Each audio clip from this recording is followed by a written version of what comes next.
Hi everyone, I'm Chandresh Mehta. Welcome back to my channel Step Up. So today I'm going to discuss with you the concept of personality. व्यक्तित्व क्या है समझेंगे. तो देखो, अगर हम बात करें नॉर्मली तो हम पर्सनैलिटी को ये मानकर चलते हैं कि कोई पर्सन अगर हमें सुंदर लग रहा है ना तो उसकी सुंदरता को देखकर हम बोलते हैं वाह क्या पर्सनैलिटी है. कोई बोलता बहुत अच्छा है, वाह क्या पर्सनैलिटी है. कोई गाता बहुत अच्छा है तो वाह क्या पर्सनैलिटी है. तो कहीं ना कहीं हम उसके आउटर अपीयरेंस के आधार पर उसकी पर्सनैलिटी को डिफाइन करते हैं. तो इस वीडियो में हम बात करेंगे कि नॉट ओनली उसके आउटर अपीयरेंस रिस्पॉन्सिबल है पर्सनैलिटी के लिए, बल्कि कुछ ऐसी इनर एबिलिटी होती है, कुछ ऐसी इनर एक्टिविटीज़ होती है जो कि डिफाइन करती है पर्सन की पर्सनैलिटी को. वो उसके इमोशंस हो सकते हैं, बिहेवियर हो सकता है, मोटिवेशन हो सकता है, थॉट पैटर्न्स हो सकता है जो कि पर्सन की पर्सनैलिटी को डिफाइन करता है. तो आइए शुरू करते हैं. Very first point is personality is derived from the Latin word persona, which literally means the mask, which Greek actor used to wear during drama. Thus, initially it gives importance to outer appearance, but now it is known that just outer appearance cannot be stated as personality. अगर हम initial meaning मानकर चले तो initially ये जो word है personality Latin भाषा के पर्सोना से लिया गया है, जिसका मतलब होता है मास्क, मुखौटा. अब होता क्या था एंशियंट पीरियड में, जो ग्रीक एक्टर्स होते थे ड्रामा प्ले करने के लिए किसी का मुखौटा पहनते थे और उसके आधार पर ही वो अपनी पर्सनैलिटी को शो करते थे, वैसा ही करेक्टर वो शो करते थे. तो जिसकी वजह से हम डिफाइन करते थे कि जो उसका आउटर अपीयरेंस है वो उसकी पर्सनैलिटी को शो करता है. ये तो थी इनिशियल मीनिंग, एंशियंट मीनिंग आपकी पर्सनैलिटी का. लेकिन लेटेस्टली अगर हम बात करें, करंटली अगर हम बात करें तो जो पर्सनैलिटी है सिर्फ हम आउटर अपीयरेंस के आधार पर पर्सन की पर्सनैलिटी को नहीं बताते हैं. इसके लिए रिस्पॉन्सिबल होते हैं. Personality is the combination of behaviour, emotions, motivations, thought process that defines an individual personality. Not only उसके जो आउटर अपीयरेंस है, ओवर्ड जो बिहेवियर है, सिर्फ वही पर्सनैलिटी को नहीं बताते हैं, बल्कि inner behaviour, emotions, motivations, thought process, thinking level, ये सारी चीज़ें इंक्लूडेड करती है किसी पर्सन की पर्सनैलिटी को. Thus, we can say that, according to Watson, personality is the sum total of activities that can be discovered by actual observation over a long period of time.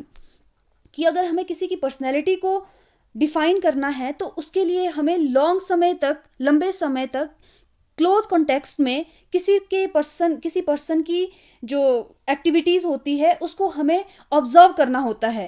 तो जो actual observation होती है वही हमें define करती है किसी person की पर्सनैलिटी को. फिर हम नेक्स्ट बात करते हैं कैटल की. अब कैटल क्या कहते हैं, personality is that which permit a prediction of what a person will do in a given situation. कि ये जो पर्सनैलिटी है वो हमें डिफाइन करती है कि कोई पर्सन क्या करेगा भविष्य में. मतलब ये प्रिडिक्ट करने में भी हमें हेल्प करता है. कैसे कि हमें पता है कि कोई पर्सन जो है काफ़ी ऑनेस्ट है, अगर उसके पास हम पैसों का भरा हुआ बैग भी रखेंगे, लेकिन अगर हमें उसकी पर्सनैलिटी का अच्छे से पता होगा कि वो बहुत ऑनेस्ट पर्सन है तो वो उसको चोरी नहीं करेगा. तो देखो कितना फ़र्क पड़ जाता है. अगर हमें पर्सन की पर्सनैलिटी के बारे में पता होगा तो ये प्रिडिक्ट करने का काम करेगा कि हम जो है फ्यूचर में कैसे रिएक्ट करेंगे, क्या बिहेवियर हम शो करेंगे. तो ये हमें बताती है किसी पर्सन की पर्सनैलिटी. तो ये डेफिनेशन थी according to Raymond B Cattell के अकॉर्डिंग. फिर हम बात करेंगे personality is the unique and specific aspect. Personality क्या है, यूनिक होती है, स्पेसिफिक होती है, डायनेमिक होती है. डायनेमिक का मतलब है कि ये चेंज होती है, स्टैटिक नहीं है. आज कोई पर्सन झूठ बोल रहा है, उसका अगर लॉन्ग समय तक यही बिहेवियर है, ऐसा नहीं है कि फ्यूचर में भी उसका सेम रहेगा. ये जो बिहेवियर पैटर्न है हो सकता है वो चेंज हो जाए. तो हम ये कह सकते हैं कि पर्सनैलिटी क्या है, स्टैटिक नहीं है, बल्कि ये क्या है, डायनेमिक प्रोसेस है, चेंज होती रहती है, मॉडिफिकेशन इसमें होती है. It includes behavioural pattern of an individual. Mostly हम कह सकते हैं कि जो मोस्ट डोमिनेंट इसकी जो करेक्टरिस्टिक्स है वो यही है कि किसी पर्सन के जो बिहेवियरल पैटर्न है वो पर्सनैलिटी में शो किया जा सकता है. It develops as result of interaction with environment. कि जब कोई पर्सन इंटरेक्ट करता है अपने एनवायरनमेंट के साथ तो हम कह सकते हैं कि उसकी पर्सनैलिटी सामने आती है. It is an product of learning and acquisition. कि आपकी लर्निंग और एक्विजिशन का जो प्रोडक्ट होता है वो आपका पर्सनैलिटी है. तो इसी तरह से ये पर्सनैलिटी का जो कंसेप्ट है, मीनिंग है, वो क्लियर होता है. नेक्स्ट हम बात करेंगे theories of personality की. So there are 5 approaches theory of personality.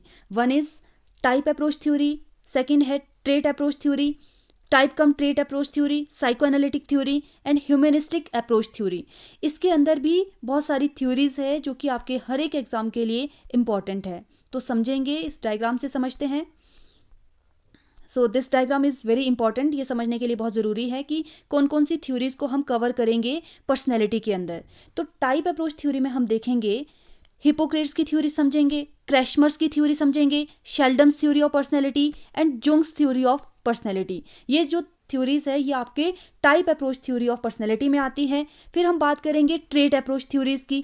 अब ट्रेट अप्रोच थ्योरी में हम देखेंगे Allport trait theory and cattle theory of personality. ये आती है आपके ट्रेट अप्रोच थ्योरी में. देखो, इनमें से आपको क्वेश्चन पूछ लिया जा सकता है, ये नाम दे देंगे इनमें से कि शेल्डम जो थ्योरी है वो आपके टाइप अप्रोच थ्योरी है, ट्रेट अप्रोच थ्योरी है, साइकोएनालिटिक थ्योरी है. तो आपको पता होना चाहिए कि किस अप्रोच के अंदर कौन सी थ्योरी आती है.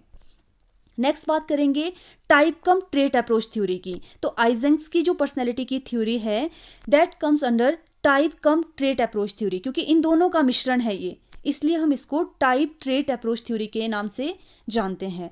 फिर next is psychoanalytic approach. अब साइको एनालिटिक अप्रोच के अंदर आती है आपकी फ्रूड की psychoanalytic theory. Sigmund Freud की जो थ्योरी है पर्सनैलिटी की वो आती है आपके साइको एनालिटिक अप्रोच के अंदर. Adler's individuals theory of personality. इन दो थ्योरीज को हम कवर करेंगे साइको एनालिटिक अप्रोच के अंदर. नेक्स्ट इज लास्ट वन है ह्यूमनिस्टिक अप्रोच. अब ह्यूमनिस्टिक अप्रोच के अंदर हम देखेंगे कार्ल रोजर्स की self theory and Maslow's hierarchy theory of motivation में भी हम इस थ्योरी को करते हैं. साथ ही साथ आपके पर्सनैलिटी की भी ये थ्योरी है, क्योंकि यहाँ पे जो है सेल्फ एक्चुअलाइजेशन की हम बात करेंगे दोनों थ्योरी में कि किस तरह से हम इसको अचीव करेंगे. तो ये थ्योरी भी आपकी इंक्लूडेड होती है पर्सनैलिटी की थ्योरी में.